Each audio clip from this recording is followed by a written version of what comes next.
Les macrophages sont à la recherche de bactéries.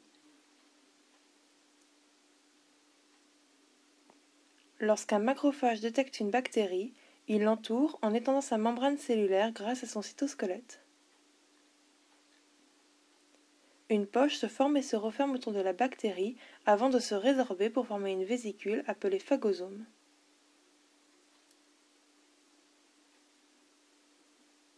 Le macrophage peut donc commencer à digérer l'intrus. La membrane du phagosome contient deux enzymes activées par les ions calcium, la NADPH et la NO-synthase. Ces deux enzymes permettent la digestion. Premier acteur, la NADPH oxydase, formation des ions superoxydes.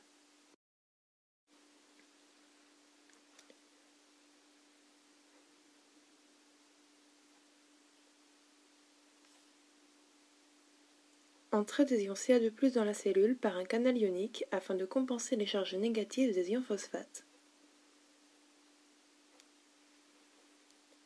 L'ion calcium est encapsulé par une kinase. Cette enzyme va permettre de phosphoryler les préconstituants de la NADPH.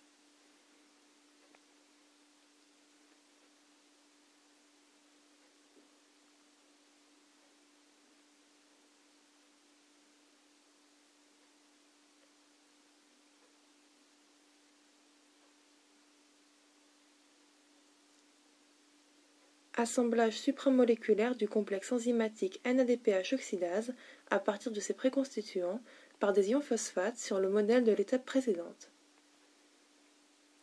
Oxydation du NADPH en NADP+, en présence d'oxygène contenu dans la cellule. Libération des ions superoxydes.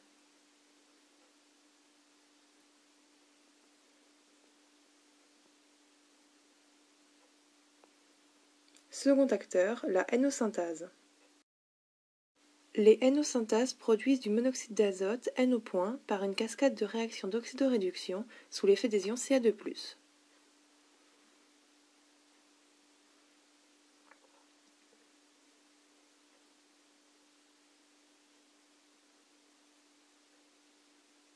Le mécanisme de la phagocytose.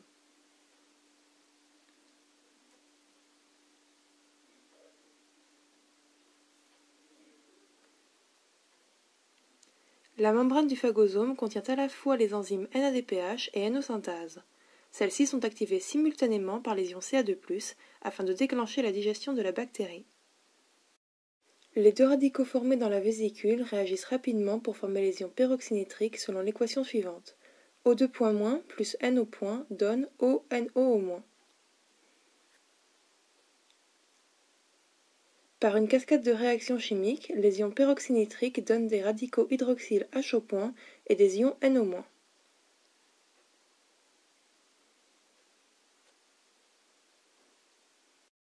Ces radicaux hydroxyles provoquent une peroxydation en chaîne des lipides de la membrane des bactéries. Cela provoque la perforation de la membrane de ces dernières, et celles-ci finissent par exploser sous l'effet de leur propre pression osmotique. Le contenu des bactéries est ainsi libéré dans le phagosome.